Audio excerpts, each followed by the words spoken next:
Now that spring has sprung, it's that time of year where people are now looking to tidy up their hedgerows and their banks, mainly to stop vegetation coming on the road, but some people just like their hedgerows nice and tidy.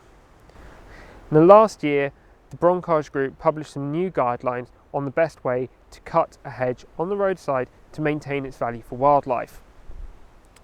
And what this does is it doesn't just focus on the hedge, the tree species, but it also focuses on the lower vegetation. And it's this lower vegetation that's some of the most important to the whole hedgerow, and it actually has the biodiversity value of a quarter of the entire hedgerow. This bottom part is really important for some of our really key species that we'd see in Jersey, such as hedgehogs, glowworms and slowworms, which all use the bottom part of the hedge to move along. It's also really important for ground nesting birds. Now, when we're cutting the hedgerows, what it's really important to remember is you don't need to cut right in underneath to see the stems of the hedge. The hedge is only a small part of the hedgerow, it includes the whole bottom part as well. The best way to cut a hedgerow is at a diagonal. So you're coming up away from the path, up onto the hedge. Now, a lot of our hedges in Jersey are traditionally cut in the rectangle shape, straight sides and along the top. This isn't always the best hedgerow shape for biodiversity, and the more preferable shape is to actually have an A shape, where it's wider at the base and narrower at the top. This also has the advantage that it requires less cuts. Because you've cut it at this A shape, you've given the side plenty of time to grow throughout the growing season without the need to trim it back, and it's still within the hedge boundaries, which means when it comes to winter, all it's required is a light trim back on the top of the new growth without actually damaging the main structure of the hedge. So what is the best way to cut a hedgerow? Well, traditionally it was all done by hand using a sickle.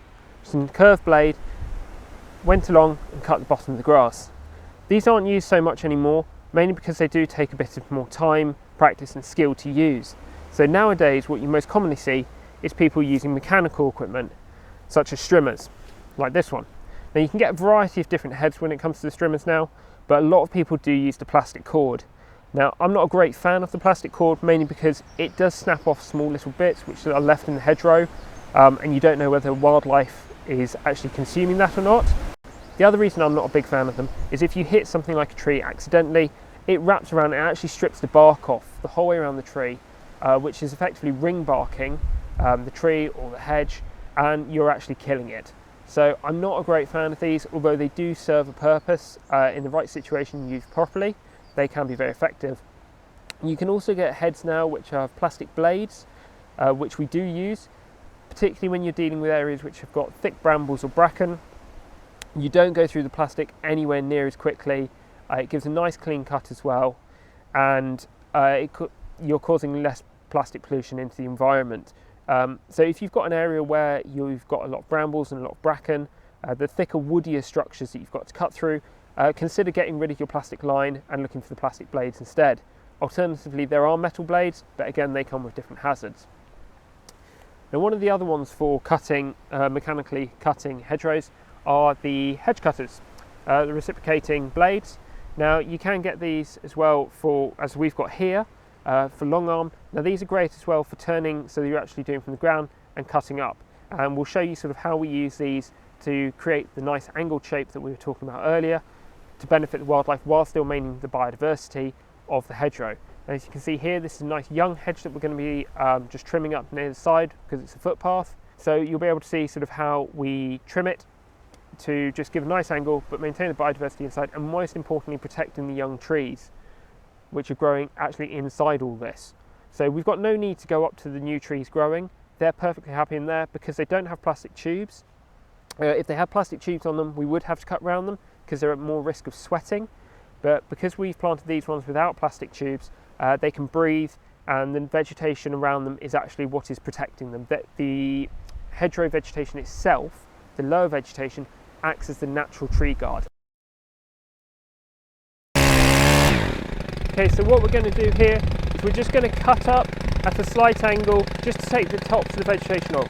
This time of year, all you're trying to do is trim the vegetation. You're not hard cutting.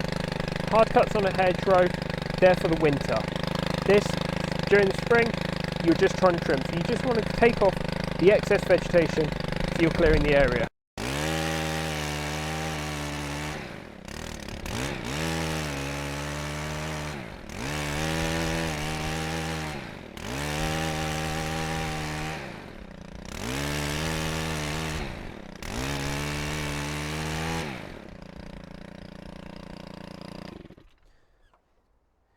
So as you can see, all we've done is taken up a nice angle. We've widened the footpath so it's available for people to use, but we're also maintaining the value for wildlife. The bonus is, by doing it at this angle and having this variety of height of grass, actually increases the biodiversity value of the hedge.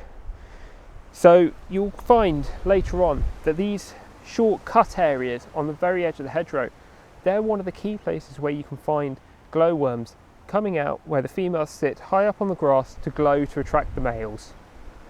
So that's our advice on the best way to cut a hedgerow and maintain it for biodiversity.